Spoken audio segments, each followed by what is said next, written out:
honorable MP na sumarang thambigre Manipur si masigi budget sida yengwa matamda mamagi union budget pass to boda disaster thokpa flood thokpa natural disaster thokpa to state even Assam gi bo ming panbi gi yaw gi Manipur da waraba koi hajiki condition situation si matungda 2023 da koi gi drought ama thokre adugi matungda flood anira koi gi history da yamna achoba oiba flood anira masu thokre aduga yamna kuira matungda len achoba ta na hailstorm ta dana Manipur ki magi gi leiba maruina khungam da leiba imung manu maruina pesa pajadaba forest to the poor mayam singi mayum singje sarnas han tum ta government initiative kra pigi maduna di pibu ngamate laitab lai ram mayam mai magi ariba sanal pa thampokna honorable MLA sing labi mai mai kendra sing loi khan sanal pa thampokna thangam mamangi union gi budget pass of the yawi ram dasu handa ki budget chidi parliament pass to ni haidana madugi prospect ama laurakadra haina khanbani ai ngarang relief and disaster gi ai gi madugi da yengbada madugi magi kaino da yengbada yawti hai Manipur da market down tawre liquidity issue result mayam leire private sector mayam ma sida lebiri ba press ki chin naujin hena khangone private sector mayam ma close down tawrne sigi mathakta tax state ki on tax collection si double oine na utpase masidi akoi sumoidra haidana ai khali Manipur gi hojik parliament da table tawkraba budget estimates amasung akoi gi supplementary amadi board on accounts pass to supplementary sidi mayam hena khangbire committed liability ni mamangi chahi gi chattaba yadaba government gi liability mayam ma masi chakhinaba haidna pass to ni aduga khoi gi lakadriba chahi sigi budget si table tawraga either assembly da popular government ma state ki legislature sida assembly da pass to ba adu natragana assembly si laitragana assembly Manipur ki assembly ki mohut sillaga India ki parliament da pass to ba as a responsible opposition party moina Manipur Pradesh Congress Committee ki magai dagi lairiba puthokriba budget estimate asigi aduga khoina chauna Manipur ki hana dagi budget sida aina su toina assembly ki floor da August half the thamjabani sahi khudingi lakpa budget si khara hapsalaga copy paste to ga semak pagi mawong da ado khoina yamna chauna expect tawjurubdi Manipur ki lairiba hujik president rule lairiba government asida yamna bureaucrat oina koina laibirama ba honorable governor masi budget ki maramda toina su naina ga lapi lobani yamna koi di mon da gisu expect chauna tawjaba laibiriba koi hujiki president chief secretary hana koina Manipur si karino haina yamna acquainted oiraba miyo misak mani mahaki side ki su koina chauna expect tawjaba Lairiba Manipur ki entire bureaucratic team mayam sing desu handa kisi da chance lauraga handa ki lairiba union government sida di finance minister di unlimited akoi Manipur ko state ki financial crisis lairib se yamna laina akoi deal to ba namamgadra haina akoi yam chauna khanjabani aduda hujik lairiba sida di mamangi ai madugi kaino du sai thamjarake hujik lairiba puthoiba table toriba budget estimate se proposed budget estimate asi akoi hanagi leiramba lenga aduna handaki phamudre assembly da puthoke toramba adugi budget to kari ta semdoktana parliament da table tawni haiduna ai thamjage lik laiba crisis sida tarimta tena tokba ude haiduna ahan ba point da aina masida change to mande masi budget se hanagi dumni masida karimta Manipur ya no ude hebse ai ahan ba point ai thamjage budget estimate 2025-26 ki budget estimate sida sigi koi lairiba budget ek plan sida sui yaujare sida koi total expenditure se 35,103 crore mayang ngarang han cover desu loima newspaper sing desu loima yang no khabani crore si akoi mamangi budget estimate gi 34,800 mamangi 2024-25 ki budget estimate gi crore saniga 264.29 crore se masi surplus haidi hengani haidna pari mamangi akoi gi fiscal year sing da haibta budget deficit chat pang apne haibo ado hujik laiba Manipur ki crisis financial distress lady sida acute financial distress lady sida budget si surplus budget laigni haibse sidi angpa mane aduna central government ministry da akoi Manipur di sufficient oidi sumaina haina sakhiba targadi Manipur ki di budget si yam chauna lady masidi akoi kana to bani haina wrong information ama sakhi gadra haiduna ai thamjaning bani adagi amuk yengasi akoi projected revenue expenditure se punna revenue akoi spend to do hai tare masida total akoi gi capital expenditure sigi capital akoi gi expenditure sigi sida lagi si 21,511 crore 61% total expenditure sigi 61% oi do capital component da akoi 13,592 crore 39% of the total expenditure aduna akoi sida lakadrisi akoi discharge of debt and repayment of loan sidana 6,361 crore capital outlay haina lay sigi 47% oiba aduga revenue expenditures da manana yang matam da revenue expenditure si kari no haina akang hi ma'am de loi khangbire aina sum thamjabda revenue expenditure si da salaries pensions maruaina loan government loan lo gi mayam gi interest payment adu kai lagi hai matam da salary da 29% am leire 16% am leire 6% se mamangi chahida actual da 2023-24 da interest payment si 976 crore leire se sahi amada kayam hengkala ke interest payment khata da ni ko 1,208.9 crore sin have the government sigi government sina sahi amada loan kayam loksal lage hai se masida utli aduna masi mayam si punjal laga expenditure si nasagi capital outlay ki discharge and debt repayment of loans da 6,361 crore am leire capital outlay ki 47% revenue expenditures da salary da pension da interest payment da sida punjal laga 11,103.9 crore ani je punjal laga 17,374 crore 0.72 crore ama total state ki total expenditure chat ka tawba expenditures da state sina khars tawba expenditure sida 50% di tolo pithopada loan gi interest singbada pension pi bada sida loi sat khre mayam na su yengbire mayam na su hena Manipur praja mayam na hena khangbira gani Manipur lambi thong kamai tawige Manipur gi infrastructure kamai tawige lambi thong amata khara natana sat pa yadre hujik se akoi praja mayam mi hut am oina BJP Congress part NPP party laibire mayam NPF laibire mayam sing laibire mayam je loina maki Manipur gi bene party gi adu agi difference laitana masi union government sida achauba gap am leje hujik union government na paibi sida akoi masidi Manipur na kano to bung ngam nate Manipur government na masidi government sina union government sina fill up to bi mu haidana akoi pressure to to hai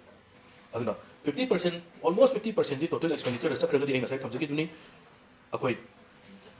development projects inda akoi karibta magi chanjan bam nam roi haidana masidi budget sida reflect to wi haidana ai thamjage adudagi amuk la amatam da revenue receipts tidi sila izi states on tax revenue haibo akoi state GST yar wa state tagi tax karak state on tax revenue haibam lai aduga states on non tax revenue haibam tax tei karak na taba non tax tei karak ba akoi driver's license kuba adagi akoi gi kano akoi lam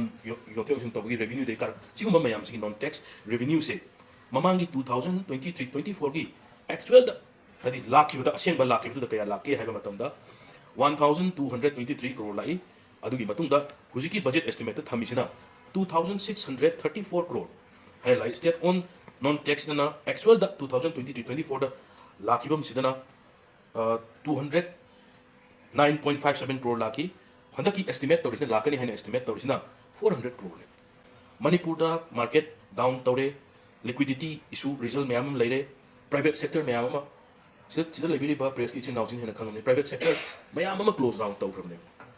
sigi mathakta tax state ki on tax collection se double oine na utpase masidi akoi sumoidra haidana ai khali masida aina ujaba point ama khatang ujaba sidi akoi state ki on tax mayam collection lakane haiga central government ai sai point dum hanjan pada union finance ministry ne Manipur si resource am labor state ni moi sidi kai tax mayam karak tori hujik lai ba phibam sida economy ki phibam sida private sector ki mayam ki phibam sida akoi ki tax se hanadagi double hega kane haiba masidi ai di sunya yaning de haidana ai thamjaningi masi akoi gi lairiba government nasina masima ai munna yenganjani masida ai sum thizabada point kan revenue gap grant 15 finance commission na piba revenue gap grant ji handhar e sai kuding gi koisi revenue gap grant 15 finance commission 16 finance commission na piba revenue gap grant ji handhar e aduna si handhar abanina masi gi se fill up tawna ba masi inflected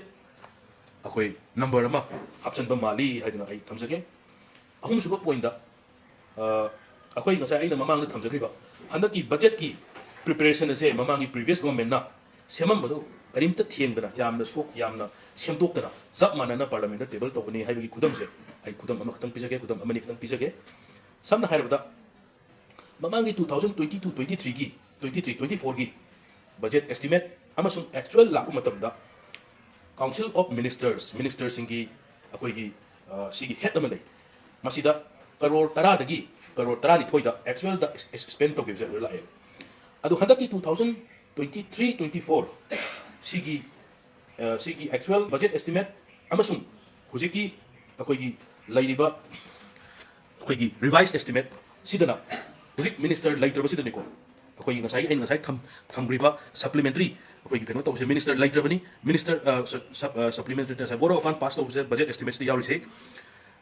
9 crore 89 lakhs sina revised estimate akoi laibane aduga hujiki yauri ba budget estimate sidana 1258 crore council of minister gi sakine hujik council of minister si mamangi budget semba du council of minister laidi adu laitraba council of minister si gi crore mapan dagi crore trani thoide henkalakani haise mamangi lairamba government na semba budget to dito oire habise masida utli aduna example amana mu akoi GSDP si state ki GSDP si mamangi 49,937 crore lairamba dagi 60,000 crore Manipur so Taraba economic condition the 60,000 crore GSDP oine haibe mamangi government laibiramba government ai accused to jabagi wana chade loan yamna lawe loan law si fiscal responsibility and budget management Manipur gi sigi laiba act ase manga amend tawre GSDP si sida sigi certain percentage ma 3.5 tagi 0.5 ma add tawsale 0.5 ma add tawsale 4.5 piyor manen ai thase adugi percentage to GSDP is sawring kai di adugi percentage to gi amount si state na loan law ya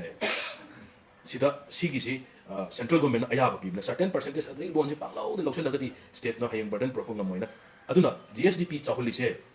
hanagi government leiramba popular government loan yamna lawba yadabani haiduna madugi example do pusalapa matamda hanagi leiriba keno sida akoi thambani haiduna ai thamjage adu ngarang newspaper sing da su yawre akoi internally displaced person singi akoi gi housing haitare housing mayam sabagi adagi prefabricated sabasi lairiba IDB sing na masida laiba pamdre masidi human oidre haiduna mayam lairabani aduna budget si present tawda akoi gi table tawda 35 crore ma akoi internally displaced person singi provided housing sina police ki demand number 7 de yawe mayam calculation ang datang tawga yamina se hoi mamang su kano tawba yai akoi na khanjaru badadi Manipur si peace porake Manipur si kano akoi gi mapam da sanghal laga lehen bagi akoi matuda target to ge harbadi IDB sing da laiba mayum chaw na building to kaya mangraba businesses complex mayam mangraba more da Chorachandpur da building mayam sing se si identify to bro a mere 35 crores na kari no to gadri se around 60,000 IDBs individuals sing persons sing layena mayam hena 60 to 70,000 have 60,000 dollars 35 crores 60,000 sida imung amada average ta mi manga ne has mi manga sida it comes around 10 to 12,000 12 to 15,000 families ne 12,000 family ne law 35 crores koina kokko matamda 29,000 katane phangis 29,000 is na kari baw sa to hoi masi loina bak nate imung family khara kata selective family laiba changsan ba yarba family sing to katane hai kan mang riba mayam si id union ministry na finance ministry na union government na passion bi tara kadi akoi gi husik expect to riba akoi na su mamang da aina su toina thamjabani akoi gi laiba government sina socio economic impact kayam sokrage habise public domain thamaga akoi sida akoi na pajabadadi thousands tens of thousands 10,000 20,000 crore ge property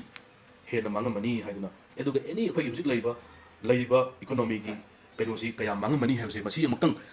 analysis ma tausi central government the PC habise mamangi assembly kaya dasu akoi toina thamjabani congress party na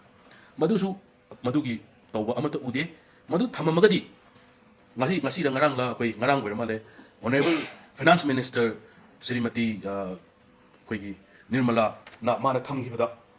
500 crore si contingency charges have right because nam thor contingency penogi haina thamme hai 10,000 20,000 crore ni matatama 500 crore na kari no hai to this is a mere amount aduna mi sing si mayum da hanjan hangani haibagi prospect ama udragadi akoi masigi Manipur da peace work bagi khongthang se masi achouba gap ama legani haina thamjai ani suba point akhoi point mathang laksarabada 100 crore for relief and 100 crore for relief for IDBs relief material masi relief si aina government si dagi khanjani masi relief si IDB sing da cash when pi doribra kaino na pi doribra akhoi na yengjaba matamda masi sahi amagi boiba targadi 100 crore si aina ngasai calculate tawgiba 12,000 families da 100 crore si 12,000 families na yenthokpa matamda 80,000 per annum ne phangis nongmagi yenthokpa matamda di 230 per family per annum sahi magi imungda manga lairene average yenthok matamdi mi amada subnagi phanggadrise lupa nifu ta khatane sigi 100 crore se yengbadadi yamba manta aduga individual yauna mioi masa masa da yauna lakpa matamda lupa subnagi karigumba masi sahi amakatagi wargadi subnagi lupa nifu ta khatane press media sing ichen naw mayam sing chapiraga hangbiyu IDB laibiriba mayam sing se thogoningdaba thodok mayumda imung manung khanaba matai manau khanaba telappa ngamaktadana suicidal tendency laktana suicide to mayam si yaugre laibu ngamaro heba mayam si yaugre maximum BJP ki leaders sing mayam oibiro Congress ki leaders sing mayam oibiro akhoi chatpa mafam da koi kari nimitta koi yum sida hanjan hanjan dorino haibagi question si katane bo madugi question yum hanjan hanjan ki question dumagi handaki budget sida union government na laibiriba prime minister na honorable home minister na honorable prime minister na honorable finance minister na masi budget sida reflect to hanba ude haibasim tang ai thanjaningi aduna Manipur praja mayam ki behalf ta honorable governor ki through the respected chief secretary ki through the masi budget asi pass to jingai da masi table di tawhrabani adubu karamba procedure karamba kano da yenga masi people's friendly oiba Manipur ki economic revive tawba Manipur ki economy solaba financial term da kariyamta laitaba Manipur ki economy se paisa pumping tawraga revive tawna karamba mawongda honagani haibuse paliba lainga honorable governor respected chief secretary na masida munna yenga union finance minister union government ga Manipur gi sothari ba mayam sing se ai yenjadaningi haiduna ai thamjage adu ngasai akoi gi laiba GSDP se around 10 to 15,000 crore di overestimated tawrone haiba Manipur gi economy si business si down by 60% so thinga iba mayam sida GSDP se aina sai realistic oide en haina lakadri se 2023-24 gi 2023-24 की actual da akoi 45,500 something crore neba adu hujikna 60,000 15,000 hena masida overestimated tawre 23-24 की akoi gi mayam yengakpa matamda 2024 da growth se ai figure mayam de hajar roge growth oina ai hajar ge hoina kochaba matamda 9.61% growth lay GSDP ki aduga 24-25 da 14.5 crore lay adu hujiki figures da 100 ki figures da budget estimate se 60,112 crore lay sida akoina masida growth rate se GDP ki growth rate se 15.28% lay sida di Manipur crisis thoba Manipur economic crisis lay ba Manipur ki waro matam sida Manipur ki state se India ki top growing state hoy khwaidagi hujik aina nasai yeng matam da Maharashtra da India ki mamang da highest lay use 13% Maharashtra ke dabi ho handaki budget to puthori ba sigi matung ina akoi Manipur ki growth rate se 15% growth rate lai Maharashtra bo hena nungai aduna masidi akoi realistic oide masi amutang yengsal haningi haiduna ai khamjaningi adu mamang su hena yaw khabduni Manipur na highest inflation laiba matam da then inflation ji all over India state mem yeng matam da Manipur na highest inflation level lai adu ki matak amuk su Manipur ki GDP growth si India da highest ne na masi ki figures ne di show tawre aduna ai masi munna yengjala ningi Manipur laiba crisis si da awana laiba mayam si da Manipur ka su tawde Manipur ki praja mayam wade karimta tawde haibugi figure ama masi da utli haiduna ai thamjage ai messenger ko matam da akoi mamang da akoi MP ngarang honorable MP na su ngarang thambi gre Manipur si masi ki budget si da yengma matam da mamang ki union budget pass tawda disaster thokpa flood thokpa natural disaster thokpa to state even Assam gi bo ming panbi ki yaw ki Manipur da waraba koi hajiki condition situation ji matung da 2023 da koi ki drought ama thokre adugi matung da flood anira koi ki history da yamna achoba oiba flood anira masu thokre aduga yamna kuira matung da len achoba ta na hailstorm ta duna Manipur ki mage hi leiba maruina hungang da leiba imung manung maruina paisa paijadaba forest to the poor mayam singi mayum singje sarna san tum da ta government initiative khara pigi maduna di pibu ngamnate laitab lairam mayam mai mai araiba sana lupa thamtoktana honorable MLA sing laibiri mai mai kendra sing loi khangni sana lupa thamtoktana thangram mamangi union gi budget pass to yawi ram dragasu handaki budget chidi parliament pass to ni haidana madugi prospect ama yaura kadra haina khanbani ai ngarang relief and disaster gi ai gi madugi da yengbada madugi magi kaino tu yengbada yawti hai mamangi chahi tu yawde handak su yaw da masi sidagi prepare toroga manipur dagi prepare tawani sigi mayam se union gi tawda khaya happy yu haidana masi hapan bi kari kai haidana ai thamjage aroiba poina makatang manipur gi economy si loire haidana mayam na hena khangar baduni aduna akoi businessmen manipur da chaw chaw na toriba businessmen small scale medium scale industry sing dukan phamaga leiba mayam sing loan lawraga business toriba mayam sing se mamangi assembly dasu mamangi assembly dasu koi toina thambiuni magi mokoi gi moratorium si extend to biu haidana masi kanna koi tawjabani masi losalak masi term si losalak kadore masi losan raga business person sing business housing mayam sing se NPA hek tadwen wita mapun sigi business to yarodum union government na masi tawbiragadi yabiragadi moi loan sing se web up to biu masi koi demand ni congress party gi manipur gi business community mayam nasu masi appreciate to ni hai nai thaje web up to hai se akoi gi laiba bank sing nadi web up to hadi akoi dadi singa roi akoi ngasai loan to paisa do singa roi da bank sing di loi mut ni habagi question am hange habi pau tai bank ta paisa do mang hai na to amount to mang hai na to union government na manipur gi situation is the businessmen business in just survive to na ba masi gi loan amount se union government na singa do se ko singbiragadi manipur gi business kano sing almost 60-50% akoi na hiding da bagi wani sida lairamba businessmen mayam sing somna kada lambi chat pa yada badagi asam lom dagi anam lai hiba somna kan dagi anam lai hiba mayam ma musu lai rabna hai aduna manipur gi businessmen sing entrepreneurs sing mayam sing se hingna ba moratorium extend to view moratorium extend to ba hai sida businessmen sing ni pam benati adu buki tang do su ya laga lai ba hai do moi gi capital du di adum lai moi na pu hiba capital du dum lai gadrim ni interest tu da hena thi do ni interest dum thi do ni capital lo yang sing ho madu ma kha ngai bi go hai duna to bani masi matang ai kano thamjaningi aduna lotion jarpada aina government da request of janingo se a proper and detailed analysis of the damage and losses caused by the violence/economic impact koi crisis sigi matungda masi thokiba analysis ama tawiba aduga a road map for recovering either in the form of a special package or a scheme masi mo mayam se akoi gi budget akoi gi handaki lakadoriba budget sida masi hapaningi akoi table tawhiba budget asida masi amuktang revise tawraga masi ma ai tawhaningi haidana ai thamjage press ki channel sing lakpa mayam puna maputhaga chari thank you